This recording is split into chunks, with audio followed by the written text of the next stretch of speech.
Drama की starting हमारी female lead शाओजी के साथ होती है, जो कि अभी अपने मॉम के गार्ड से बचकर भाग रही थी।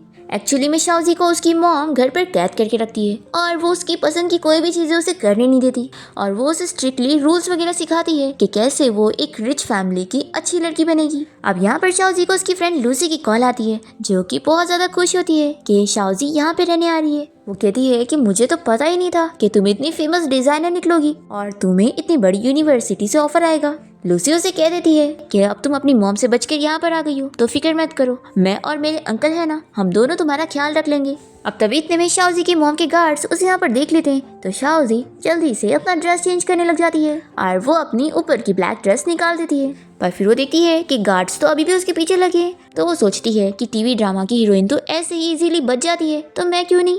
शाओजी उन गार्ड से बचकर भागने लगती है और तभी यहाँ पर वो हमारे इस ड्रामा के मेन लीड फुयन से मिलती है, जो कि यहाँ पर शाओजी को पकड़ कर अपने पास करता है और उसे पूछता है कि क्या तुम्हें मेरी हेल्प चाहिए। फिर शाओजी उसे देखते ही पहचान लेती है कि वो उसकी बेस्ट फ्रेंड लूसी का अंकल है। अब यहाँ पर गार्ड्स को आता देख शाओजी इसे कहती है कि प्लीज मेरी हेल्प करो, मैं नहीं चाहती कि मेरे मॉम के गार्ड्स मुझे पकड़ कर लेकर जाए। तो फुयन यहाँ पर शाओजी की हेल्प करने के लिए उसके लिप्स पर थंब रखकर किस करने की एक्टिंग करता है और फिर गार्ड्स यहाँ से जाने लग जाते हैं। वो पूछती है कि क्या वो लोग चले गए, तो कहता है कि नहीं, थोड़ा देर और वेट करो। फिर गार्ड्स को वापस आता देखकर शाओजी तो जल्दी से फुयन को किस करने लग जाती है, पर गार्ड्स तो यहाँ पर शाओजी को पहचान लेते हैं और उसे कह देते हैं कि आपको हमारे साथ चलना होगा। यानी यहाँ पर शाओजी को अपनी आंखें बंद करने के लिए बोलता है और फिर वो उन गार्ड से जाके फाइट करता है और तीनों को ही मार के गिरा देता है। फिर यहाँ पर इसके पास आकर कहता है कि अब अपनी आंखें खोलो, अब सब ठीक है। फिर शाओजी यहाँ पर इसे थैंक्स बोलने लग जाती है, तो वो कहता है कि तुम लूसी की अच्छी फ्रेंड हो और मैं उसका अंकल हूँ, तो तुम्हारी हेल्प करना तो बनता ही था। तो शाओजी से पूछती है कि क्या लूसी ने आपको यहाँ पर मुझे पिक करने के लिए भेजी है। अब तभी इतने में और गार्ड्स यहाँ पर आ जाते हैं शाओजी को पकड़ने के लिए, तो वो जल्दी से फुयन का हाथ पकड़ के उसे यहाँ से लेकर भागने लगती है। और फिर काफी दूर आने के बाद जब ये लोग गार्ड से बच जाते हैं तो वो रुकती है और कहती है कि फाइनली हम बच गए। तभी एक कार यहाँ पर आके रुकती है, तो शाओजी को लगता है कि वो फिर आ गए, तो वो इसे कहती है कि चलो यहाँ से। तभी येन जल्दी से उसे रोकता है और शाओजी कहती है कि क्या हम भागेंगे नहीं। एक्चुअली में यहाँ पर येन का असिस्टेंट आया होता है और वो उसे कहता है कि बॉस मैं आपको पिक करने आ गया। फिर येन अपने असिस्टेंट को यहाँ पर छोड़कर शाओजी के साथ कार से चला जाता है और फिर वो कार रुकने के बाद शाओजी का सीट बेल्ट निकालने में हेल्प करता है, तो वो उसे मिस्टर येन बोलते हुए थैंक्स करने लगती है। तो येन कहता है कि तुम्हें मुझे मिस्टर नहीं बोलना चाहिए, तो वो उसे अंकल बोलती है। तो येन कहता है कि अभी मेरी शादी नहीं हुई है और मैं इतना भी ज्यादा बड़ा नहीं हूँ, तो तुम मुझे मेरे नाम से बुलाओ। तो शाओजी उसे उसके नाम से बुलाती है। तभी यहाँ पर शाओजी को उसकी मॉम का वॉइस नोट मैसेज आता है, जिसमें वो शाओजी को चिल्लाई होती है कि तुम घर छोड़कर कहाँ भाग गई, अब भी वापस आ जाओ। शाओजी जल्दी से वॉइस नोट को बंद करने की कोशिश करती है, पर यहाँ पर ये सब सुन चुका होता है, तो वो उसे सॉरी बोलती है। येन कहता है कि तुम्हें सॉरी बोलने की कोई जरूरत नहीं है, उल्टा अच्छी बात है कि तुम ऐसी फैमिली को छोड़कर आ गई हो। अब तभी येन इसे कैंडी देने लगता है और बताता है कि एक छोटी लड़की ने मुझे बताई थी कि हम जब भी अपसेट फील करें ना तो हमें कैंडी खाना चाहिए। शाओजी तो बहुत ही खुशी खुशी से ले लेती है और कहती है कि ये तो मेरी फेवरेट कैंडी है। तो येन सोचता है कि तुम्हें तो मैं अभी याद नहीं हूँ, लेकिन कोई बात नहीं, हमारे पास अभी बहुत टाइम है। फिर शाओजी इसे बाय बोलकर कार से निकल के चली जाती है और फिर हम देखते हैं कि येन अपने असिस्टेंट को कॉल करता है और शाओजी की फैमिली को सबक सिखाने के लिए उनके सारे प्रोजेक्ट कैंसिल करने के लिए बोल देता है। फिर इसके बाद हम देखते हैं कि शाओजी की फ्रेंड लूसी उसे अपने साथ बाहर में लेके जाती है और उससे पूछती है कि वैसे तुमने मुझे बताई थी कि एयरपोर्ट पर तुम्हारी मॉम के गार्ड्स तुम्हारे पीछे लगे थे, तो तुम उनसे बची कैसे। शाओजी ये सुनकर शॉक होती है और उसे कहती है कि क्या तुमने मुझे पिक करने के लिए किसी को नहीं भेजी थी। तो ये कहती है कि नहीं। तो फिर शाओजी तो यहाँ पर येन और अपनी किस के बारे में याद करने लग जाती है और लूसी से कहती है कि तुम्हें क्या हुआ, तुम्हारा फेस इतना रेड क्यों हो गया है, तुम मुझे जल्दी बताओ कि तुम्हें किसने बचाया। तो शाओजी कहती है कि काइंड हार्टेड पर्सन ने। लूसी कहती है कि मुझे जल्दी से बताओ कि वो कौन है और क्या वो हैंडसम था और तुम दोनों के बीच में बात आगे बढ़ी कि नहीं। शाओजी कहती है कि अरे वो मुझसे 7 साल बड़े हैं। तो लूसी कहती है कि तो क्या हो गया, और वैसे तुम्हें नहीं लगता कि मेरे अंकल भी सेम इतनी एज के। पर हाँ मैं तुम्हें बता दूं कि मेरे अंकल से तो तुम दूर ही रहना, वो अच्छे नहीं है। फिर हम यहाँ पर येन को देखते हैं जो कि अपने फ्रेंड के साथ बाहर में होता है। इसका फ्रेंड हान से कहता है कि क्या मैं तेरे लिए भी बहुत सारी ब्यूटीफुल लड़कियों को हायर करूँ, तो येन इसके लिए मना करता है। तो हान कहता है कि तुमने अपने हाथ में बीड्स क्यों लिया हुआ है, तू तो इतना क्रूएल पर्सन है, तो क्या तुझे भी गॉड पर बिलीव है।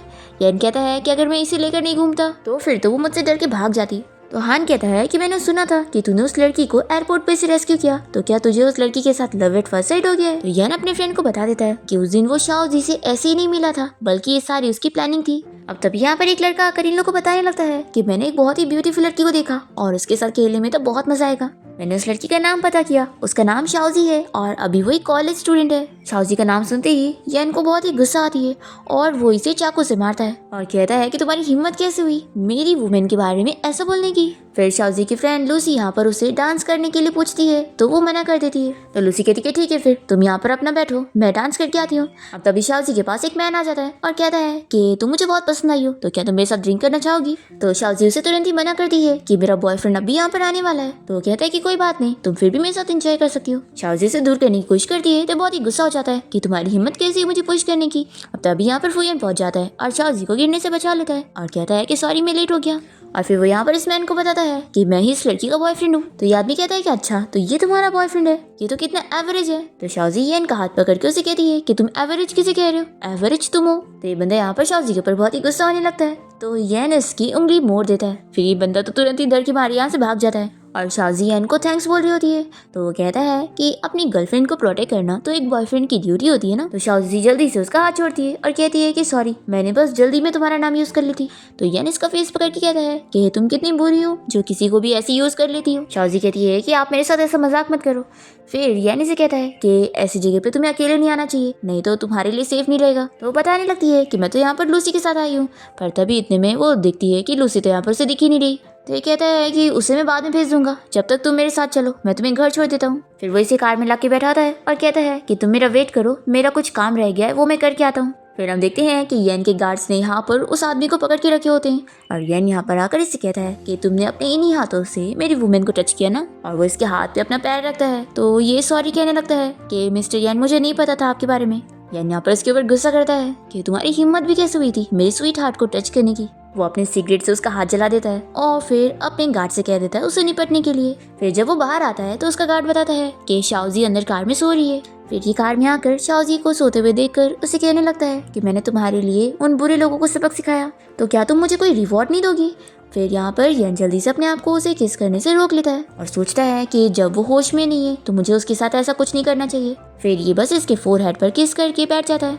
फिर शाओजी की जब नींद खुलती है तो वो बहुत ज्यादा शॉक हो जाती है कि वो येन के पैर पर सर रखकर कैसे सोच सकती है। अब तभी यहाँ पे कार का ब्रेक लगता है तो यहाँ पर वो गिरने वाली होती है और गलती से उसका हाथ यहाँ पर येन के चेस्ट पर चला जाता है। फिर वो उसे टच करने लग जाती है और जल्दी से अपना हाथ हटाती है और कहती है कि सॉरी मेरी वजह से अगर तुम्हें लग गया हो तो मैं रब कर देती हूँ। पर फिर उसे कहती है कि नहीं मेरा ऐसा मतलब नहीं था। तभी येन उसका हाथ लेकर कहता है कि मुझे सच में पेन फील हो रहा है, तुम चाहो तो रब कर दो। पर शाओजी तो इतनी ज्यादा शाय हो जाती है कि अपना हाथ ले लेती है और ये कहता है कि ठीक है अब मैं तुम्हें और टीज नहीं करूंगा। एक्चुअली मुझे ना तुम्हारी एक हेल्प चाहिए थी, नेक्स्ट टाइम मुझे एक चैरिटी डिनर पार्टी में जाना है और मैं चाहता हूँ कि तुम मेरे लिए एक सूट बना दो। शाओजी कहती है कि अभी तो मैं इतनी टैलेंटेड नहीं हूँ और मैंने कभी सूट डिजाइन नहीं करी। तो येन कहता है कि मुझे तुम पर पूरा बिलीव है, तुम कर लोगी। तो ये कहती है कि ठीक है मैं ट्राई करूंगी। येन कहता है कि अब मैं तुम्हारा पहला मेल मॉडल हूँ तो तुम मेरे साथ जो चाहे वो करना। फिर शाओजी घर आने के बाद डिजाइन कर रही होती है और तभी वो येन की बातें याद करने लग जाती है और सोचती है कि मैं क्या सोच रही हूँ। फिर यहाँ पर वो अपना डिजाइन रेडी करने के बाद इसका फोटो येन को सेंड कर देती है और उसे कहती है कि अगर इसमें कोई प्रॉब्लम हो तो तुम मुझे बता सकते हो, मैं चेंज कर दूंगी। तो येन उसे वॉइस नोट भेजता है कि लगता है तुम्हें एप्स बनाने के लिए भी रेफरेंस चाहिए। शाओजी देखती है कि आखिर ये मैंने क्या सेंड कर दी। फिर गलती से उससे वीडियो कॉल लग जाता है तो वो जल्दी से फोन छिपाने लगती है और येन कहता है कि क्या हुआ, तुम इतनी जल्दी में थी कि तुमने वीडियो कॉल भी कर दी। वो कहता है कि ठीक है ये लो, मैं तुम्हारे डिजाइन में हेल्प कर देता हूँ और वो उसे अपनी बॉडी दिखाने लगता है। शाओजी पहले तो अपनी आंखें बंद कर रही होती है पर फिर वो उसे देख लेती है और वो कहता है कि तुम स्क्रीनशॉट ले लो। फिर वो कहने लगती है कि आप मेरी एक्सप्लेनेशन सुन लो, मैं रेफरेंस के लिए नहीं मांग रही थी।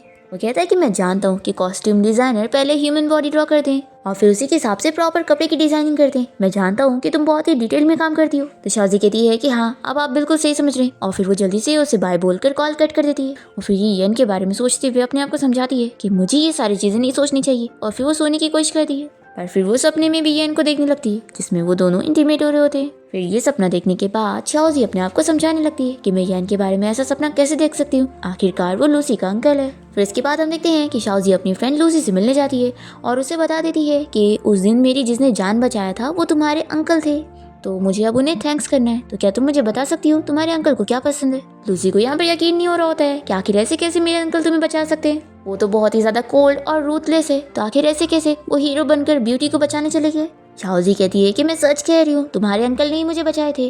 तो लूसी कहती है कि ठीक है, मैं यकीन कर लेती हूँ। अब तुम कह रही हो कि तुम्हें मेरे अंकल को थैंक्स करने के लिए उन्हें कोई गिफ्ट देना है, और क्योंकि तुम्हारी डिज़ाइन स्किल्स इतनी अच्छी है तो क्यों ना तुम अंकल के लिए एक टाई बना दो। तो शाओजी को ये आइडिया पसंद आता है। फिर इसके बाद हम देखते हैं कि वो टाई को डिज़ाइन कर लेती है और सोचती है कि काश यान को ये पसंद आए।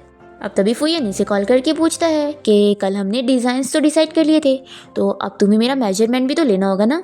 शाओजी कहती है कि हाँ, मैं तो भूल ही गई थी, तो ठीक है, मैं अब भी तुम्हारी कंपनी आती हूँ। फिर हम यहाँ पर शाओजी की मॉम को देखते हैं, जो कि अपने असिस्टेंट से पूछती है कि मेरी उस बेटी के बारे में क्या इन्फॉर्मेशन मिली है, वो कहाँ भाग कर गई है। तो असिस्टेंट बताता है कि आजकल वो मिस्टर फुयन के कुछ ज़्यादा ही क्लोज हो रही हैं, तो मुझे उस फुयन की कंपनी लेके चलो। वो मिस्टर फुयन कितना भी ज़्यादा पावरफुल क्यों ना हो, आखिर ऐसे कैसे वो मेरी बेटी को किडनैप कर सकता है। दूसरी तरफ शाओजी यहाँ पर येन के ऑफिस में पहुंचती है और फिर उसका मेजरमेंट लेने लग जाती है। तभी उसे इतना पास से देखकर वो फिर से अपने सपने को याद करने लग जाती है। तभी वो पूछता है कि तुम क्या सोच रही हो, तो फिर वो जल्दी से अपना मेजरमेंट लेना कंटिन्यू करती है और फिर से कहती है कि हो गया। तभी वो उसके नज़दीक जाने लगता है और पूछता है कि क्या तुम्हें पसंद आया। तो शाओजी कहती है कि क्या पसंद आया। तो वो उसके एकदम ही क्लोज जाकर उसे पूछता है कि क्या तुम मुझे लाइक कर दी हो। यहाँ पर हम देखते हैं कि शाओजी की मॉम येन की कंपनी में पहुंच जाती है, पर ऑफिस के बाहर असिस्टेंट खड़ा होकर उन्हें येन के ऑफिस में जाने से रोक देता है। तो शाओजी की मॉम कहती है कि मैं यहाँ पर अपनी बेटी को ढूंढने आई हूँ। तो असिस्टेंट भी कह देता है कि ये मिस्टर येन का ऑफिस है और यहाँ पर कोई भी ऐसे नहीं जा सकता। तो शाओजी की मॉम तो कह देती है कि मेरी बेटी अंदर है और मैं उसे लिए बिना यहाँ से नहीं जाने वाली हूँ। फिर गार्ड्स यहाँ पर असिस्टेंट को पकड़ लेते हैं और शाओजी की मॉम अंदर जाती है, पर तभी यहाँ पर शाओजी तो उन्हें दिखती ही नहीं और हम देखते हैं कि शाओजी यहाँ येन के टेबल के नीचे छुपी होती है। येन शाओजी की मॉम से कहता है कि लगता है आपने मुझे सीरियसली नहीं ली हो, मेरे असिस्टेंट ने आपको बाहर रोका भी, फिर भी आप मेरी परमिशन के बिना अंदर आ गई। तो शाओजी की मॉम कहती है कि मिस्टर फुयन, मुझे आपसे कोई प्रॉब्लम नहीं है, मैं तो यहाँ पर अपनी डिसोबीडिएंट बेटी को लेने के लिए आई हूँ। तो फुयन कह देता है कि आप जिसे भी यहाँ पर लेने आई हो वो यहाँ पर है नहीं, तो आप यहाँ से जा सकती हैं। पर शाओजी की मॉम तो उसे यहाँ नीचे बैठे हुए देख लेती है और वहाँ पर जाने लगती है। तो असिस्टेंट तुरंत ही उन्हें रोककर बाहर जाने के लिए बोलता है। तो वो यहाँ पर येन को चिल्लाती है कि शाओजी मेरी सगी बेटी है, तो आखिर तुम उसे अपने पास कैसे रख सकते हो, क्या तुम उसे मुझसे चुराना चाहते हो। तो फुयन भी कह देता है कि हाँ, शाओजी को मैंने आपसे चुरा लिया हूँ, और वैसे भी अब वो बड़ी हो गई है और उसके पास पूरे राइट्स हैं कि वो अपनी मर्जी से चीज़ें करे। आप उसकी सगी मॉम हैं तो क्या हुआ, आप उसकी लाइफ में ऐसे इंटरफेयर नहीं कर सकती। तो शाओजी की मॉम कहती है कि लगता है तुमने मेरी बेटी को अपने पास रखने के लिए सोच चुके हो, लेकिन मैं तुम्हें इस बारे में बता दूं कि मेरी बेटी की शेन फैमिली के यंग मास्टर के साथ एंगेजमेंट हो चुकी है और ये बिजनेस मैरिज तो होके रहेगी, तो तुम हद में रहो तो अच्छा होगा। तो येन भी कह देता है कि मैं उसकी शादी नहीं होने दूंगा और अगर हो भी गई तो मैं उसे वापस ले आऊंगा। शाओजी की मॉम कहती है कि तुम जो कर रहे हो वो भी तो मेरी तरह है ना, तो तुम में और मेरे में क्या डिफरेंस है। तो येन कहता है कि मैं आपकी तरह नहीं हूँ जो शाओजी को कंट्रोल करके रखूंगा, मैं तो उसे पूरी फ्रीडम दूंगा, आपकी तरह उसे एक रूम में कैद करके नहीं रखने वाला हूँ। अगर आप सच में अपनी बेटी से प्यार करती तो आप उसे पूरी फ्रीडम देती अपनी मर्जी की चीज़ें करने के लिए, लेकिन आपने ऐसा नहीं किया। पर मैं आपसे काफ़ी डिफरेंट हूँ, मैं उसे पूरी फ्रीडम दूंगा ताकि वो अपना ड्रीम पूरा करे और ऊंचाइयों तक पहुंचे। और फिर येन अपने असिस्टेंट से कह देता है कि इन्हें बाहर छोड़ कर आओ। फिर शाओजी की मॉम गुस्से में यहाँ से चली जाती है और शाओजी तो यहाँ पे रोने लगती है। तो येन जल्दी से उसके पास आता है और ये जल्दी से उसे हग करके उसकी साइड लेने के लिए उसे थैंक यू बोलती है। तो येन कहता है कि अब तुम रो मत, और फिर वो उसे कैंडी खिलाता है ताकि अब वो अपसेट होना छोड़ दे। अब तभी यहाँ पर असिस्टेंट आकर बताने लगता है कि शाओजी की मॉम ने उसके होटल का स्टे भी कैंसिल कर दी और साथ ही साथ उसकी यूनिवर्सिटी में विथड्रॉल का एप्लीकेशन भेज दी है और उन्होंने सोच ली है कि वो शाओजी को यहाँ से वापस लेकर जाएंगी। शाओजी ये सुनने के बाद कहने लगती है कि वो मेरी मॉम है, तो आखिर वो मेरे साथ ऐसा क्यों कर रही है। वो येन से कह देती है कि मुझे यहाँ से वापस नहीं जाना है और ना ही मुझे कॉलेज से ड्रॉप आउट होना है और ना ही मुझे शादी करनी है, तो आखिर अब मैं क्या करूँ। ये कहता है कि तुम फिक्र मत करो, मेरी परमिशन के बिना तुम्हें यहाँ से कोई ले जा नहीं सकता और ना ही तुम्हें कोई यूनिवर्सिटी से ड्रॉप आउट करवा सकता है। और रही बात रहने की, तो तुम एक काम करो, तुम मेरे साथ मेरे घर पे रहो। शाओजी इसके लिए मना करने लगती है कि ये सही नहीं होगा। तो वो कहता है कि अगर तुम कहीं और पे रहोगी तो तुम्हारी मॉम तुम्हें जबरदस्ती लेकर चली जाएंगी, और तुम अगर मेरे घर पे रहोगी तो तुम्हें कोई भी फोर्सली नहीं ले जा सकता और मैं तुम्हें प्रोटेक्ट करूंगा, तो इसलिए इस बार तुम मेरी बात सुन लो। तो शाओजी मान जाती है और फिर येन शाओजी को लेकर अपने घर पहुंचता है और यहाँ पर सभी मेड्स और सर्वेंट उसका वेलकम करने लगते हैं। तो शाओजी उन लोगों को क्लियर करने लगती है कि तुम लोग गलत समझ रहे हो, मैं कोई मिस्टर येन की वाइफ नहीं हूँ। येन कहता है कि जाओ, हाउसकीपर तुम्हें रूम दिखा देगा, तुम जाके रेस्ट करो। और फिर फुयन अपनी कार से निकल जाता है शाओजी की मॉम से मिलने के लिए। यहाँ पर हम शाओजी की मॉम को देखते हैं जो कि कॉल पर शाओजी की फियांसी से कह रही होती है कि शाओजी चाहे जो कर ले वो उसकी शादी उससे करवा के रहेंगी। अभी इतने में ड्राइवर बीच में कार रोक देता है और कहता है कि मिस्टर येन के गार्ड्स ने हमें घेर लिया है। फिर येन के बॉडी गार्ड्स यहाँ पर शाओजी की मॉम को पकड़ के उसके सामने लेकर आते हैं और येन उनसे कहता है कि लगता है आपने मेरी वार्निंग को सीरियसली नहीं ली हो। क्या आपको बिलीव नहीं कि मैं एक वर्ड बोलकर आपके सारे इन्वेस्टमेंट रुकवा दूंगा और फिर आपकी कंपनी बैंकरप्ट हो जाएगी। तो ये कहती है कि मैं शाओजी की सगी मॉम हूँ, तो आखिर तुम मेरे साथ ऐसे कैसे कर सकते हो? क्या तुम्हें डर नहीं है कि शाओजी को इस बारे में पता लगेगा तो वो तुम्हें छोड़कर चली जाएगी? तो वो बहुत ही गुस्सा होता है और कहता है कि जब तक शाओजी मुझसे प्यार नहीं कर लेती तब तक मैं आपको ऐसा कोई चांस नहीं दूंगा कि आप ये हरकतें करें। और फिर वो शाओजी की मॉम को छोड़कर अपने गार्ड्स के साथ यहाँ से चला जाता है। दूसरी तरफ शाओजी अपने रूम में होती है और वो सोचती है कि इस रूम को तो देखकर लग रहा है कि येन ने किसी के लिए ये स्पेशली प्रिपेयर किया है, तो क्या उसने सच में मेरे लिए ये रूम प्रिपेयर किया है? लेकिन वो कहती है कि नहीं, ऐसा नहीं हो सकता। फिर वो याद करती है कि उसने उसे कैंडी वाली लड़की के बारे में बताया था, तो ये सोचती है कि जरूर ये रूम उसके लिए प्रिपेयर किया गया होगा। फिर हम देखते हैं कि यान यहाँ घर आने के बाद शाओजी के रूम पर नॉक करता है और उसे कहता है कि डिनर करने चलो। पर फिर वो देखता है कि वो तो डिनर करे बिना ही सो गई। शाओजी यहाँ पर सपने में अपनी मॉम से कह रही होती है कि मुझे मारो मत, मैं इस बार गलत नहीं करूंगी। फिर यान यहाँ पर उसकी केयर करता है और उसके फोरहेड पर किस करके उसे कहता है कि अब मेरी दुनिया में तुम्हारा वेलकम है, मैं तुम्हें प्रोटेक्ट करने वाला हूँ। फिर नेक्स्ट मॉर्निंग शाओजी जब रूम से बाहर निकलती है तो वो देखती है कि यान ने पहले से उसके लिए ब्रेकफास्ट रेडी करके रखा होता है। ये देखकर वो कहती है कि तुम कितने अमेजिंग हो। यान कहता है कि रात में तुमने डिनर नहीं करी थी ना, तो तुम्हें भूख लगी होगी, तो अच्छे से खाओ। फिर सूजी यहाँ पर ब्रेकफास्ट करने लगती है तो यान उससे पूछता है कि वैसे क्या मेरी एक हेल्प करोगी? आज रात तुम मेरे साथ चैरिटी डिनर पार्टी में मेरी फीमेल पार्टनर बन के चलो। ये सुनकर ही शौक हो जाती है और कहती है कि मैं ये नहीं कर पाऊंगी। तो ये कहता है कि फिर तुम क्या चाहती हो कि मैं अकेले पार्टी में जाऊँ?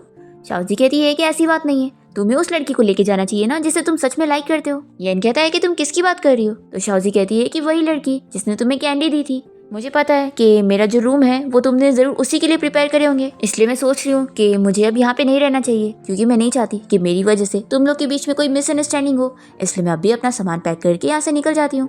तो ये इसे रोककर कहता है कि मेरी कोई स्वीट हार्ट नहीं है और तुमने सब गलत समझ ली हो, एक्चुअली तुम भूल गई होंगी लेकिन मैं कुछ नहीं भूला हूँ। फिर वो उसे बताने लगता है और हमें फ्लैशबैक में दिखाते हैं 10 साल पहले येन जब अपने हाई स्कूल में था तो उसे सभी कोई बुली किया करते थे क्योंकि वो अपनी फैमिली का नाजायज बेटा था। यहाँ पर सभी लड़के जब उसे मारकर चले जाते हैं तो एक छोटी लड़की उसके पास आती है जो कि कोई और नहीं शाओजी होती है और वो इसे कैंडी देते हुए कहती है कि कैंडी खाने से वो हैप्पी फील करेगा और सारी अपसेट करने वाली चीजों को भूल जाएगा। फ्लैशबैक यहाँ पर खत्म होता है और येन शाओजी को कैंडी दिखाते हुए बताता है कि ये कैंडी तुमने मुझे दी थी और तुम मेरी लाइफ में एक सनलाइट की तरह आई थी। फिर शाओजी येन के साथ डिनर पार्टी में जाने के लिए मान जाती है और असिस्टेंट उसे वो ड्रेस दिखा देता है जो येन ने उसके लिए प्रिपेयर करके रखा है। फिर यहाँ पर जब वो ड्रेस पहन लेती है तो वो अपनी जिप नहीं बंद कर पा रही होती है। इतने में यहाँ पर येन आ जाता है और कहता है कि हिलो मत, मैं तुम्हारी हेल्प करता हूँ। और फिर वो अपने मुंह से उसके जिप बंद करने में हेल्प करता है और उसे कहता है कि अब हो गया।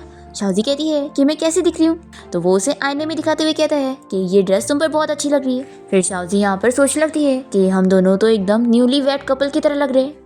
फिर हम देखते हैं कि चैरिटी डिनर पार्टी में सभी लोग शाओजी की फैमिली के बारे में बात कर रहे होते हैं कि उन लोगों ने मिस्टर येन से पंगा ले लिए, इसलिए उनकी फैमिली बैंकरप्ट होने की पोजीशन पर आ गई है और शाओजी भी अपनी शादी छोड़कर भाग गई है। कुछ लोग कहते हैं कि शाओजी का फियांसी जो है वो बहुत ही बेकार इंसान है, तो आखिर ऐसे पर्सन से शादी कौन करेगा। शाओजी का फियांसी जो यहाँ पर अपनी सारी बुराई सुनते हुए उसकी मॉम से कहता है कि अगर आपने जल्द से जल्द शाओजी को मेरे पास नहीं लाई ना तो फिर मैं आपकी कंपनी में से इन्वेस्टमेंट निकाल लूंगा। तो शाओजी की मॉम कहती है कि मैं क्या कर सकती हूँ, मिस्टर येन ने मेरी बेटी को लेकर चले गए, लेकिन मैंने सुनी हूँ कि वो भी इस पार्टी में आने वाले, तो हम क्यों ना सभी के सामने मैरिज सर्टिफिकेट दिखाते हुए उनसे शाओजी को अपने पास ले ले। फिर हम देखते हैं कि येन यहाँ शाओजी के साथ पार्टी में पहुंच जाता है तो सभी लोगों से देखकर बातें करने लगते हैं कि मिस्टर येन पहली बार कोई पार्टी में आ रहा है और उसने किसी फीमेल पार्टनर को भी बुलाया है, तो कहीं ऐसा तो नहीं कि यही लड़की उनकी होने वाली वाइफ होगी। तभी यहाँ पर शाओजी की मॉम उसे देखकर चिल्लाने लगती है और कहती है कि आखिर तुम्हारी जैसी शेमलेस लड़की मेरी बेटी कैसे हो सकती है। फिर वो यहाँ पर येन से कह देती है कि मेरी बेटी पहले से इंगेज्ड है, तो आखिर इसे आप अपने पास कैसे रख सकते हैं। फिर यहाँ पर जो भी कह देता है कि मिस्टर येन ये लड़की मेरी फियांसी है, तो मैं इसे वापस ले रहा हूँ ताकि आज मैं इसे सबक सिखा सकूँ। ऐसा बोलकर ये शाओजी का हाथ पकड़ के उसे खींच रहा होता है। तो येन इसे रोकते हुए कहता है कि शाओजी मेरी है और मैं देखता हूँ कि कौन इसे मुझसे लेता है। तो यहाँ पर शाओजी की मॉम सभी के सामने मैरिज सर्टिफिकेट निकालते हुए कहने लग जाती है कि इस सर्टिफिकेट में साफ साफ लिखा हुआ है कि शाओजी और मिस्टर जो एक दूसरे के फियांसी हैं। तो मिस्टर येन क्या आप सभी के सामने किसी की वाइफ चुराने की हरकत करना चाहते हैं? तो शाओजी यहाँ पर कह देती है कि मैं ये शादी नहीं करने वाली हूँ, वैसे भी आपने मुझसे बिना पूछे ही ये एंगेजमेंट कर दी और शादी भी आप खुद ही कर लो क्योंकि मैं तो नहीं करने वाली हूँ। और ऐसा बोलकर ये मैरिज सर्टिफिकेट को फाड़ देती है। फिर सभी लोग तो ये देखते रह जाते हैं और शाओजी की मॉम उसे चिल्लाने लगती है कि मैंने तुम्हें पैदा करी, तुम्हें इतनी मेहनत से पाली और आज तुम मेरे साथ ऐसा कर रही हो। शाओजी कहती है कि अगर मुझे मौका मिले ना तो मैं तो कभी आपकी बेटी नहीं बनना चाहूंगी। और फिर यहाँ पर येन अपने गार्ड्स को बुलाकर शाओजी की मॉम और उसकी फियांसी जो को यहाँ से बाहर निकलवा देता है। और फिर शाओजी यहाँ पर येन से कहने लगती है कि सॉरी, मैंने आपकी पार्टी खराब कर दी। तो वो कहता है कि तुमने कुछ गलत नहीं करी हो, और जो भी तुम्हें अनहैप्पी करेगा ना, मैं उसे छोड़ूंगा नहीं। तो शाओजी अपने मन में सोचती है कि वो कितना अच्छा है। फिर ऑक्शन इवेंट स्टार्ट हो जाता है और सभी लोग बिडिंग लगाने लगते हैं। तो ये देखकर शाओजी येन से पूछती है कि मुझे नहीं पता था कि यहाँ पर ऑक्शन होने वाला है, मुझे लगा था कि नॉर्मल डिनर पार्टी रहेगी। येन सोचता है कि लगता है ये हमेशा से ही घर में लॉक रही है और इसने कभी ऐसी पार्टी नहीं देखी। फिर येन इसे बताता है कि चैरिटी डिनर पार्टी में हमेशा ऑक्शंस होते हैं और ऑक्शन का जो भी फंड रहता है ना, वो सब चैरिटी में दे दिया जाता है। अब यहाँ पर लास्ट बिडिंग एक राउंड पर लगने जा रही होती है और सभी को वो बहुत ही पसंद आता है और शाओजी भी उसे देखती रह जाती है। तो येन कहता है कि क्या तुम्हें ये पसंद आया? तो वो हाँ बोलती है। फिर सभी लोग बिडिंग लगाने लग जाते हैं। तो येन सबसे ज्यादा बिडिंग लगाते हुए उस पे 500 मिलियन लगा देता है। तो सभी लोग शॉक रह जाते हैं। तो ये कहता है कि सभी को सॉरी, मेरी शाओजी को जो चीज पसंद आ गई है तो मैं उसे दिला के रहूंगा। फिर वो भी कहने लगती है कि तुम्हें इतने सारे पैसे नहीं खर्च करने चाहिए थे। ये कहता है कि अगर तुम्हें कोई चीज पसंद हो तो मेरे लिए पैसे मैटर नहीं करते। और फिर येन यहाँ पर शाओजी को वो क्रोन पहना देता है और कहता है कि तुम पर बहुत ही अच्छा लग रहा है। फिर शाओजी येन से पूछने वाली होती है कि क्या वो उसे लाइक करता है, पर इतने में यहाँ पर येन का फ्रेंड हान उससे बात करने के लिए आ जाता है और उसे कहता है कि जब भी वो पार्टी में आता है तो हमेशा ही इतनी ज्यादा बिडिंग लगाकर हर चीज खरीद लेता है और सभी को चौंका देता है। शाओजी ये सुनकर सोचती है कि लगता है मैं ज्यादा सोच रही थी, ऐसा कुछ भी नहीं है। वो येन से कहती है कि मुझे भूख लग रही है तो मैं केक खाने जा रही हूँ। फिर शाओजी के जाते ही हान उससे पूछता है कि क्या तूने अभी तक इसे कन्फेस नहीं करा। येन कहता है कि अभी तक वो मुझ में पूरी तरीके से इंटरेस्टेड नहीं है तो मैं उसे कैसे बताऊंगा। तो हान इसे कहता है कि मेरे पास एक आइडिया है जिससे शायद तू पता लगा लेगा कि वो आखिर तेरे बारे में क्या सोचती है। फिर येन का फ्रेंड हान उसे शाओजी के पास लेकर जाता है और उसे बताता है कि ये बहुत ही ड्रंक हो गया है और क्योंकि तुम दोनों साथ रहते हो तो इसलिए तुम येन को घर लेकर जाओ ताकि ये रेस्ट करे। ऐसा बोलते हुए ये येन को शाओजी के पास पुश कर देता है। तभी सभी लोग इन लोग को देखने लग जाते हैं। तो शाओजी इसे दूर करती है। वो कहता है कि तुम मुझे पुश क्यों कर रही हो, क्या तुम मुझे लाइक नहीं करती। फिर शाओजी और येन घर आ जाते हैं और शाओजी येन को उसके रूम में लेकर आ जाती है। तभी यहाँ पर वो उसे सेड्यूस करते हुए फिर से पूछने लगता है कि क्या वो उसे सच में लाइक नहीं करती है। पर तभी इतने में यहाँ रूम में शाओजी की फ्रेंड लूसी आ जाती है और इन दोनों को देख लेती है। तो शाओजी जल्दी से रूम से बाहर भाग जाती है। फिर येन यहाँ पर लूसी से पूछता है कि तुम बिना परमिशन के अंदर क्यों आ गई। तो ये कहती है कि अंकल, क्या आप मुझे बताएंगे कि आपके और मेरी बेबी के बीच में क्या चल रहा है। तो ये कहता है कि अब से तुम उसे बेबी मत बोलना क्योंकि उसे बेबी सिर्फ मैं ही बुलाऊंगा। तो लूसी को सुनकर हंसी आती है और वो जल्दी से शाओजी के पास जाती है। तो शाओजी से कहती है कि तुम गलत मत समझना, तुम्हारे अंकल और मेरे बीच में ऐसा कुछ भी नहीं चल रहा है। लूसी कहती है कि यानी सच में उस दिन तुम्हें मेरे अंकल नहीं बचाए थे। तो कहती है कि मैंने बोली थी ना, क्या तुमने बिलीव नहीं करी। और तुम कुछ भी मत सोचो, मैं जानती हूँ कि तुम्हारे अंकल और मेरे बीच में ऐसा कुछ नहीं हो सकता।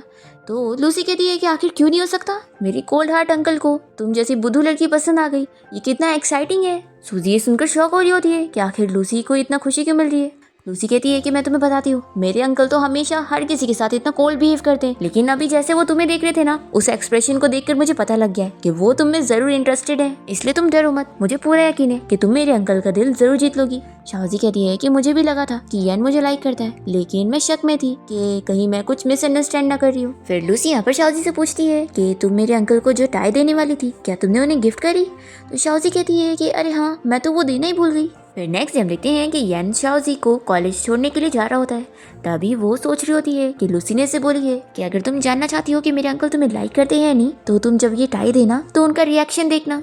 पर यहाँ पर शाओजी तो इतनी ज्यादा शाय फील कर रही होती है कि जल्दी से इसे टाई देकर अपनी यूनिवर्सिटी के लिए भाग जाती है। फिर येन भी समझ जाता है कि फाइनली शाओजी अब उसे लाइक करने लग गई है। अब शाओजी तो अपनी क्लास के लिए लेट पहुंची होती है, पर फिर भी प्रोफेसर उसे अंदर बैठने के लिए देते थे। तो कुछ लड़कियां यहाँ पर बातें करने लगती है कि आखिर शाओजी को लेट आने पर भी कैसे बैठने मिल सकता है। फिर क्लास खत्म होने के बाद प्रोफेसर सभी को बताते हैं कि एक डिजाइन कॉम्पिटिशन होने वाला है और उनकी यूनिवर्सिटी से शाओजी उन्हें रिप्रेजेंट करने वाली है। ये सुनते के साथ ही सभी लोग कहने लग जाते हैं कि आखिर शाओजी को इस डिजाइन कंपटीशन में पार्टिसिपेट करने का मौका क्यों मिल रहा है, क्योंकि वो तो एक नई स्टूडेंट है ना, और ये मौका तो सुमी को मिलना चाहिए। तो प्रोफेसर यहाँ पर शाओजी की तारीफ करते हुए बताते हैं कि उसकी डिजाइन बहुत ही ज्यादा अच्छी है और उसे मिस्टर फुयेन ने रिकमेंड करके इस यूनिवर्सिटी में भेजे थे। इसलिए हम सभी प्रोफेसर ने मिलकर ये डिसीजन लिए हैं कि सुमी से ज्यादा अच्छी डिजाइन शाओजी की है, इसलिए वही इस डिजाइन कंपटीशन में पार्टिसिपेट करेगी। अब यहाँ पर शाओजी को पता लगता है कि फुयेन की हेल्प की वजह से ही वो यहाँ इस यूनिवर्सिटी में पढ़ पा रही है। अब तभी सुमी को यहाँ पर शाओजी पर बहुत गुस्सा आती है कि आखिर उसे कंपटीशन में पार्टिसिपेट करने का मौका मिल रहा है।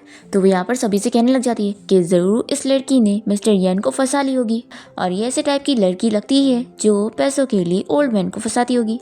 लूसी ये सुनते के साथ ही इसे चिल्लाती है कि आखिर तुम मेरे अंकल और मेरी बेस्ट फ्रेंड के बारे में ऐसे कैसे कह सकती हो।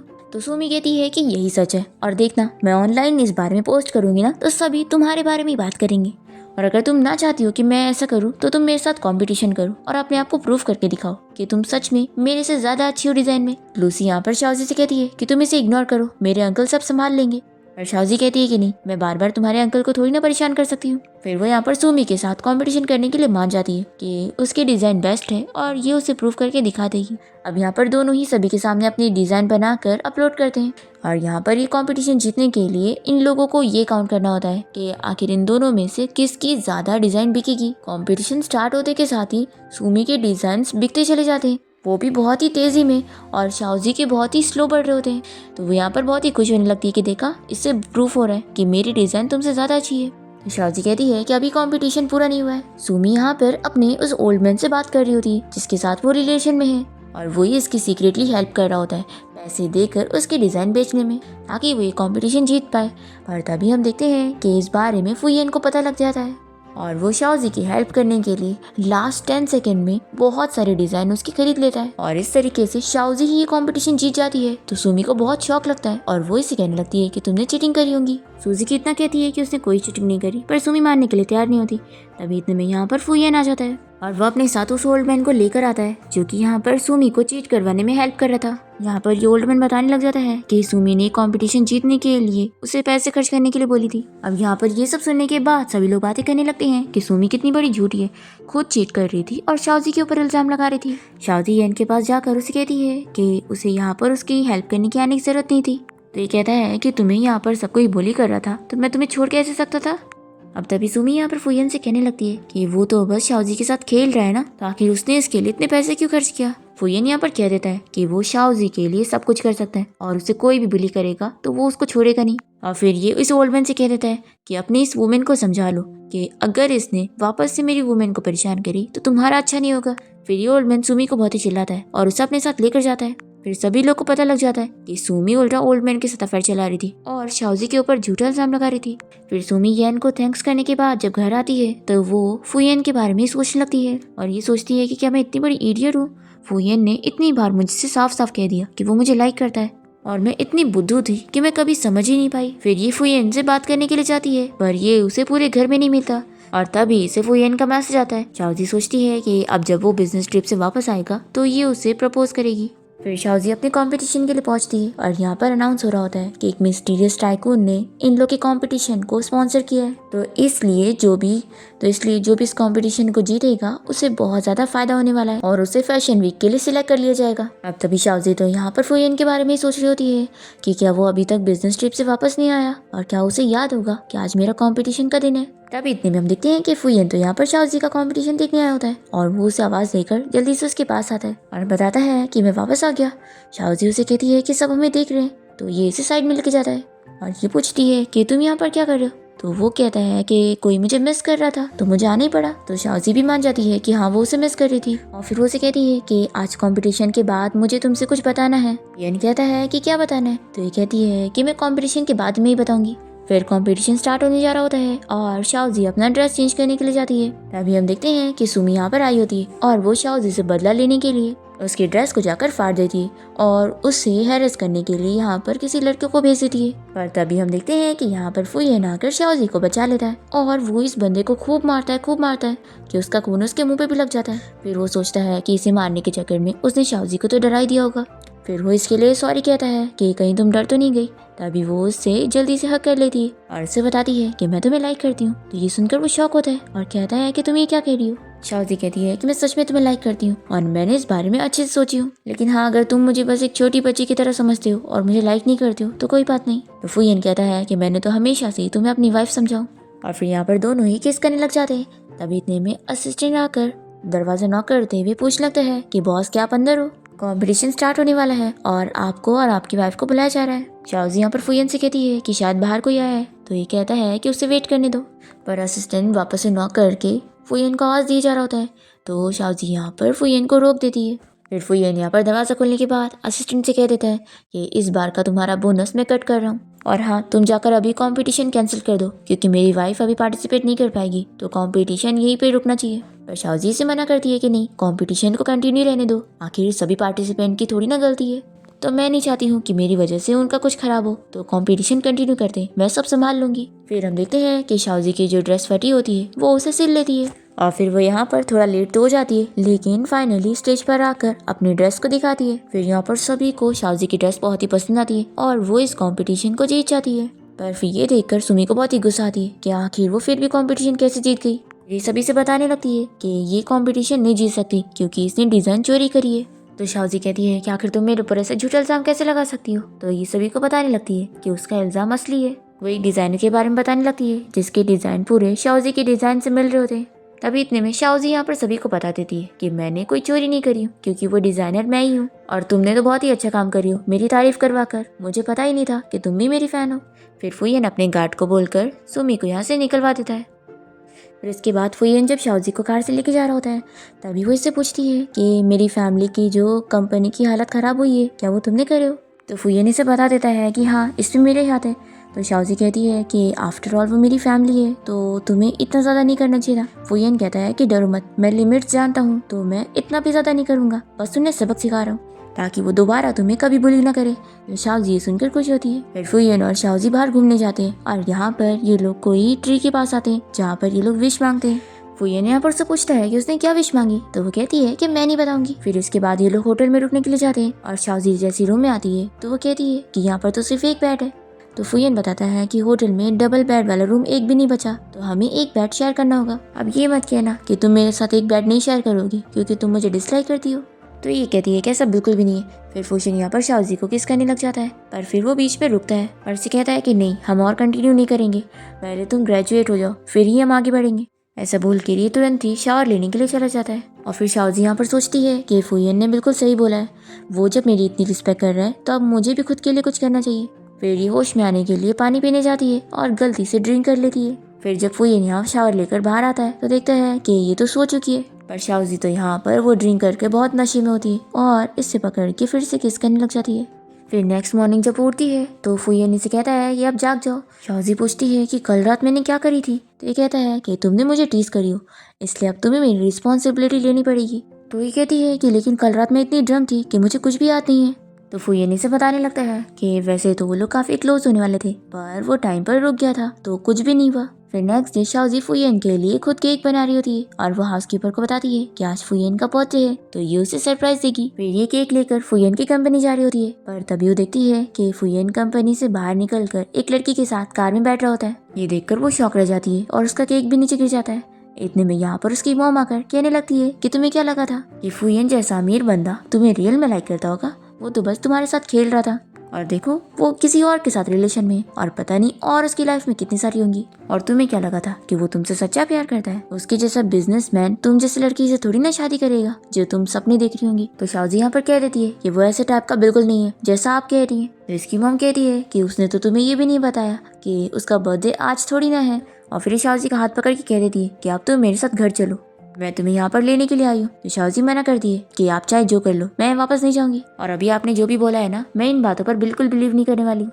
तभी इसकी मॉम इसकी रिपोर्ट इसे फेंक कर देती है और कहने लगती है कि तुम जैसी लड़की जो कि मेंटली बीमार है, सोचो अगर इस बारे में फुयन को पता लग गया तो क्या तुम्हें लगता है वो तुम्हें एक्सेप्ट करने वाला है? बिल्कुल भी नहीं, फिर तो वो तुम्हें जल्दी से छोड़ देगा। तो शाओजी यहाँ पे रोने लग जाती है और वो जोर जोर से कहती है कि क्या आप सच में मेरी मॉम है जो मेरी बीमारी के बारे में सभी को बताना चाहती है। तो इसकी मम्मी से बताती है कि तुम इतना तो जानती होगी ना कि फुयन अपनी फैमिली का नाजायज बेटा है और जब तुम्हारी बीमारी के बारे में सभी को पता लगेगा तो उसकी कंपनी की पोजीशन चली जाएगी और सभी शेयर होल्डर उसे सीईओ की पोजीशन से हटा देंगे तो उसके पास कुछ भी नहीं होगा और सिर्फ तुम्हारी वजह से वो अपना सब कुछ खो देगा और तुम यही चाहती हो तो अब मैं यही करने वाली हूँ। ऐसा बोलकर इसकी मॉम चली जाती है। फिर शाओजी तो घर आने के बाद इस बारे में सोच लेती है कि उसे छोड़कर जाना ही सही रहेगा। फिर शाओजी यहाँ पर फुयन के लिए ब्रेकअप का नोट छोड़कर जाती है और जब फुयन यहाँ घर पहुँचता है तो वो ये चीज़ देखकर बहुत ही शॉक होता है कि आखिर वो ऐसे कैसे चली गई। फिर ये उसके बारे में पता करने लग जाता है और हम देखते हैं कि शाओजी यहाँ पर एयरपोर्ट आई होती है पर तभी यहाँ पर सारी फ्लाइट कैंसिल कर दी जाती है और फुयन शाओजी से मिलने आया होता है। वो इसे कहता है कि क्या मैंने तुम्हारा ध्यान अच्छे से नहीं रखा, मैंने तुम्हारा ख्याल नहीं किया जो तुम मुझे छोड़कर जा रही हो। शाओजी कुछ कह नहीं पा रही होती है तो ये उसे किस करता है और कहता है कि क्या तुम मुझे इस तरीके से टॉर्चर करना चाहती हो जो मैं तुम्हें इतना लाइक करता हूँ इसलिए। शाओजी कहती है कैसी बात नहीं है। तो यहाँ पर वो इसे बताने लगता है कि तुम्हें पता है मैं ये बीट्स क्यों लेकर घूमता हूँ, सिर्फ अपने आप को कंट्रोल करने के लिए, ताकि मैं तुम्हारे साथ कुछ ऐसा वैसा ना करूँ, क्योंकि मैं तुम्हें 10 साल से लाइक करता हूँ। तो ऐसे कैसे तुम मुझे छोड़कर जा सकती हो, मैं तुम्हें अपने से दूर जाने नहीं दूंगा। ऐसा बोलकर ये उसे उठा के घर लेके जाता है और वो घर आने के बाद उसका हाथ बांध देता है और कहता है कि अब मैं तुम्हें यहाँ से कहीं नहीं जाने दूंगा। शाओजी इसे बताती है कि मैंने झूठ बोली थी कि मैं तुम्हें लाइक नहीं करती। शाओजी इसे बता देती है कि मेरी मॉम मुझे धमकी देकर गई थी कि अगर मैं उनकी बात नहीं सुनूंगी तो वो तुम्हें बर्बाद कर देंगी और तुम अपना सब कुछ खो दोगे। शाओजी से बताती है कि उसकी मॉम की वजह से जब वो छोटी थी तभी वो डिप्रेशन की वजह से जूझ रही थी और उसे इतना ज़्यादा डिप्रेशन था कि वो मेंटली बहुत ही बीमार थी। तो उसकी मॉम जब वो छोटी थी तभी उससे बहुत ही गुस्सा हो गई थी कि उसकी बीमारी के बारे में अगर किसी को भी पता लगेगा तो उनकी फैमिली की बेइज्जती होगी। शाओजी यहाँ पे रोने लग जाती है और कहती है कि अब तुम्हें मेरी बीमारी के बारे में पता लग गया तो तुम भी मुझे डिसलाइक करोगे ना। तो ये कहता है कि तुम ये क्या कह रही हो, मैं तुम्हारे बारे में इतने सालों से प्लानिंग कर रहा था, तुम्हें पाने के लिए कोशिश कर रहा था, तो क्या तुम्हें लगता है कि मैं तुम्हें छोड़ूंगा। वो ये यहाँ पर इसे समझा देता है कि अभी शेयर होल्डर मीटिंग आने वाली है और मैं वहाँ पर उन लोगों को सबक सिखाऊंगा जो तुम्हें और मुझे अलग करने की प्लानिंग कर रहे हैं। हमें पता लगता है कि शाओजी की मॉम यहाँ पर फुयेन के अंकल के साथ मिल गई होती है, क्योंकि फुयेन के अंकल भी उसे सीईओ की पोजीशन से हटाना चाहते हैं। तो वो शाओजी की मॉम के साथ डील कर लेते हैं कि वो वहाँ पर अपनी बेटी के बारे में जब सभी को बता देगी कि वो मेंटली बीमार है तो सभी लोग फुयेन के अगेंस्ट हो जाएंगे कि ऐसी लड़की को वो अपनी वाइफ बना रहा है तो कंपनी की बेइज्जती होगी। फिर हम देखते हैं कि शेयर होल्डर मीटिंग में यहाँ पर शाओजी की मॉम कैसे सभी को रिपोर्ट दिखाते हुए बताने लगती है कि शाओजी बीमार है। तभी इतने में फुयेन भी यहाँ पर शाओजी को लेकर पहुंच जाता है और वो सभी को बताने लगता है कि ये उसकी वाइफ की झूठी रिपोर्ट है और असल में उसकी वाइफ बिल्कुल ठीक है। तो शाओजी की मॉम यहाँ पर कहती है कि मैं शाओजी की मॉम हूँ तो आखिर मैं थोड़ी ना झूठ बोलूंगी और मुझसे ज्यादा किसको पता हो सकता है। तो शाओजी सभी के सामने अपनी मॉम से कहती है कि सच में आप मेरी मॉम होकर सभी के सामने मेरी ऐसी बेइज्जती कर रही हैं। फिर शाओजी सभी को बताती है कि ये रिपोर्ट असली है लेकिन ये 10 साल पुरानी है। जब मैं छोटी थी तो मैं डिप्रेशन से गुजर रही थी और ये सब मेरी मॉम की वजह से था। मेरे छोटेपन से इन्होंने मुझे किसी के साथ भी खेलने नहीं दिया और मुझे रूम में लॉक कर दिया और इन्होंने मुझसे मेरी सारी फ्रीडम छीनकर मुझे पागल जैसा कर दिया। फिर यहाँ पर शाओजी की मॉम को गार्ड्स लेकर जा रहे होते हैं और वो इसे कह देती है कि आखिर तुम मेरी बेटी होकर मेरे बारे में सब कैसे बोल सकती हो। फिर यहाँ पर फुयेन अपने अंकल को भी सबक सिखाता है जो कि उसे कंपनी छीनने की कोशिश कर रहे थे और सभी शेयर होल्डर को अपने साइड ले रहे थे। फिर शाओजी फुयेन से इस बारे में पूछती है कि आखिर उसने उसे अपना सही वाला बर्थडे क्यों नहीं बताया। तो वो उसे बताता है कि उसके बर्थडे पर ही उसकी मॉम की डेथ एनिवर्सरी आती है। फिर वो उसे अपनी मॉम की ग्रेव पर लेकर जाता है और शाओजी को पता लगता है कि जो लड़की उस दिन फुयेन के साथ थी वो उसकी मॉम की केयर टेकर है और उसे सब बताता है कि उसकी मॉम और उसके बीच में बिल्कुल अच्छा रिलेशन नहीं था और क्योंकि वो उसकी मॉम का नाजायज बेटा था और उसके डैड ने कभी उसकी मॉम से शादी नहीं करे तो इस वजह से वो अपने बेटे यानी कि फुयेन से बहुत नफरत करती थी और यही वजह थी कि फुयेन अपना बर्थडे सेलिब्रेट नहीं करता है। शाओजी यहाँ पर फुयेन की मॉम से कहती है कि आपका बेटा सच में बहुत ही अच्छा है और मैं बहुत ही लकी हूँ कि वो मुझे मिला है और मैं उसका बहुत ही अच्छे से ख्याल रखने वाली हूँ। फिर इसके बाद ये दोनों ही साथ में बहुत ही अच्छा टाइम स्पेंड करते हैं और साथ में हॉट स्प्रिंग के लिए गए होते हैं। तभी यहाँ पर फुयेन शाओजी को किस करने लग जाता है और हम देखते हैं कि यहाँ पर शाओजी की मॉम इन दोनों को देखकर बहुत ही गुस्सा हो रही होती है कि शाओजी आखिर मजे की लाइफ कैसे जी सकती है। फिर हम देखते हैं कि शाओजी की मॉम उसे किडनैप करके लेके जाती है और वो उसके फियांसी के साथ मिली हुई होती है। शाओजी का फियांसी उसे सबक सिखाने के लिए 2-3 गुंडों को उसे हैरेस करने के लिए बोल देता है और वो उसकी मॉम से कहता है कि अभी तुम्हें इस पे तरस खाने की जरूरत नहीं है, ये तुम्हारी कोई अच्छी बेटी नहीं है। और फिर हम देखते हैं कि यहाँ पर फुयेन पहुंच जाता है शाओजी को बचाने के लिए। जो यहाँ पर फुयेन से कह देता है कि अपनी बंदूक नीचे रखो नहीं तो मैं अभी इसे मार दूंगा। तो फुयेन बंदूक नीचे रखने की एक्टिंग करता है और तुरंत ही उसे शूट कर देता है और फिर वो उसे खूब सारी गोली मारकर उसे मार के हटा देता है और यहाँ से शाओजी को बचाकर लेकर जाता है और उसके गार्ड्स यहाँ पर बाकी लोगों से निपट लेते हैं। फिर शाओजी को घर लाने के बाद डॉक्टर उसका ट्रीटमेंट करता है कि वो बिल्कुल ठीक है और फिर हम देखते हैं फैशन वीक आ जाता है और शाओजी अपने डिजाइन के ड्रेस सभी को दिखाती है जो कि सभी को बहुत अच्छे लगते हैं। तभी हम देखते हैं कि फुयेन यहाँ पर शाओजी से मिलने आया होता है और तभी यहाँ पर शाओजी से सभी सवाल करने लगते हैं कि उसका फुयेन के साथ क्या कनेक्शन है। तो वो खुद स्टेज पर आ जाता है सवाल का जवाब देने के लिए और बताता है कि शाओजी उसकी फियांसी है और उसकी होने वाली वाइफ है और वो रिपोर्टर से कह देता है कि उसकी लाइफ की सारी खुशियाँ शाओजी से उसे मिली है। फिर शाओजी भी बचपन की बातें याद करती है कि फुयेन अपने आप को ब्लेम कर रहा होता है कि कोई भी उसे लाइक नहीं करता क्योंकि वो सच में इस लायक का ही नहीं है। तो यहाँ पर ये छोटी वाली शाओजी से कहती है कि ऐसा बिल्कुल भी नहीं है, आप बहुत अच्छी हो और देखो मैं भी आपको लाइक करती हूँ, इसलिए आप अपने आप पर गिव अप मत करो और मुझे पूरा यकीन है कि आप अपनी लाइफ में जरूर कुछ अच्छा करोगे। यहाँ पर फुयेन शाओजी से बताता है कि उसे तो उससे 10 साल पहले ही लव एट फर्स्ट साइट हो गया था और अब वो 10 साल बाद प्लानिंग के साथ उसकी लाइफ में आया है उसे अपना बनाने के लिए और फिर वो यहाँ से शाओजी को उठा के लेके जाने लगता है और कहता है कि मैं इंटरव्यू यहीं पे एंड कर रहा हूँ। फिर घर आने के बाद फुयन शाओजी को सरप्राइज देता है कि तुम खुद का डिजाइन स्टूडियो खोलना चाहती थी ना, तो ये लो। फिर हम देखते हैं कि शाओजी का काम बहुत ही अच्छा चल रहा होता है। तभी यहाँ पर फुयन उससे मिलने आता है और वो देखता है कि शाओजी के सभी स्टूडेंट में से एक लड़का भी होता है और ये यहाँ पर शाओजी को फ्लावर दे रहा होता है। जब फुयन ये सब देख लेता है तो वो जेलस हो जाता है। तो शाओजी उसे कहती है कि मैं तो उस स्टूडेंट को जानती भी नहीं हूँ। तो वो उसका मुंह ठीक करने की कोशिश करती है और कहती है कि तुम जेलस मत हो, ऐसा कुछ भी नहीं है और मैं प्रॉमिस करती हूँ कि अगली बार मैं किसी और से ऐसे फ्लावर्स नहीं लूंगी। और फिर हम देखते हैं कि शाओजी की ग्रेजुएशन कंप्लीट हो जाती है और जैसा कि फुयन ने प्लान किया था वो ग्रेजुएशन के बाद उसे वेडिंग प्रपोजल देता है और यहाँ पर सभी लोग उन लोग को चीयर कर रहे थे और शाओजी भी हाँ कह देती है। फिर दोनों ही साथ में बहुत ही अच्छा टाइम स्पेंड करते हैं और फिर नेक्स्ट डे ही वो दोनों कोर्ट जाकर अपना मैरिज सर्टिफिकेट ले लेते हैं और बहुत ज़्यादा खुश होते हैं और फिर दोनों ही अपनी मैरिज सर्टिफिकेट की फ़ोटो को पोस्ट करते हैं। और फिर से ये लोग वही विशिंग ट्री के पास जाते हैं और देखते हैं कि ये लोगों ने क्या विश मांगे थे। शाओजी यहाँ पर फुयन को बताती है कि उसने विश मांगी थी कि वो उससे शादी करना चाहती है और उसके साथ प्यारे प्यारे क्यूट बेबीज करना चाहती है। और फुयन की विश होती है कि वो अपनी नेक्स्ट लाइफ में भी शाओजी से ही शादी करना चाहता है। फिर दोनों यहाँ पर किस करने लगते हैं और फुयन सोच रहा होता है कि वो उसकी लाइफ की सबसे बड़ी ब्लेसिंग है। और इसी के साथ इस ड्रामा की हैप्पी एंडिंग हो जाती है।